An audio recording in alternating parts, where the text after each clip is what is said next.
Is caffeine wrecking your immunity? Remember the days of childhood when you couldn't wait to wake up and get going in the world? It is a fair bet to say most of us don't wake up this way anymore. A tremendous amount of the Western populace consumes caffeine in some form or another. Usually at the start of the day to get going. Some folks don't even want to talk until they get their coffee or energy drink on. Hey! Would you like an ongoing supply of essential news, helpful resources, and 100% free courses on drug-free health secrets? Too easy. Just take a quick moment to subscribe. And be sure to click the bell icon. And I promise, you'll never miss out again. Whatever way you take it, according to the National Institute of Health, it is the most widely used psychoactive drug in the Western population. It is a drug and people tend to forget this. Drugs have side effects. Some of the effects we do enjoy.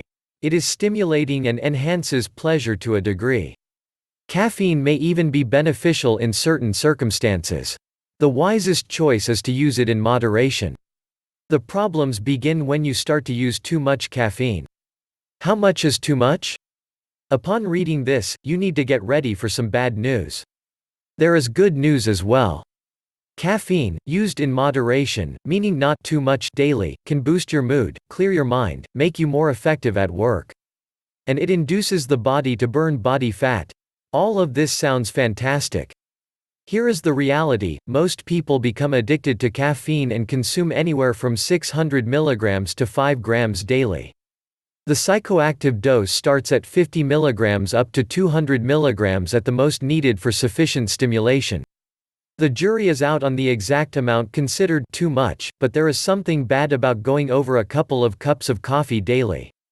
This amount of caffeine or more is around 300 milligrams plus, depending on the strength of the concoction, and this can crash your immune system.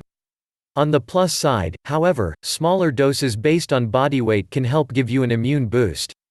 The question of where the line is drawn is shady, but it ranges above 400 milligrams daily according to studies by the NIH. How caffeine affects immunity. The National Institute of Health, the major medical information source for this country, has engaged this topic with heavy scrutiny. It is likely that many of the scientists performing these studies are, themselves, working with some source of caffeine to get their jobs done. Regardless, data is data and you cannot argue against empirical evidence, which has been mounting over the years. The studies they have done indicate there is a normal degree of caffeine consumption, even daily, which has benefits to our bodies.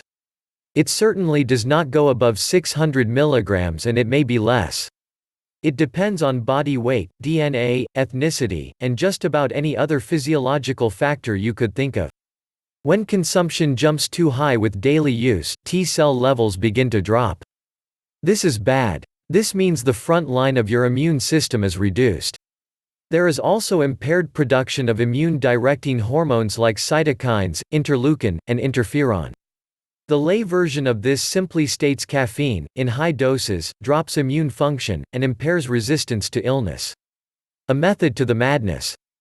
Granted, there is clear evidence showing large doses of caffeine compromise immune function. It can depend on how it is consumed.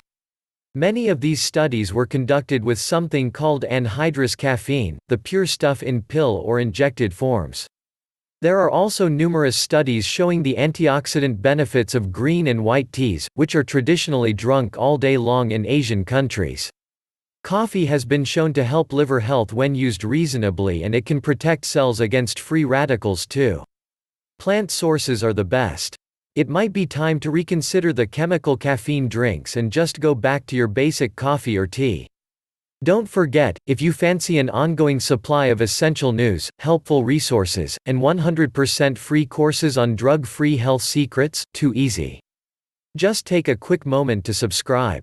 And be sure to click the bell icon. And I promise, you'll never miss out again.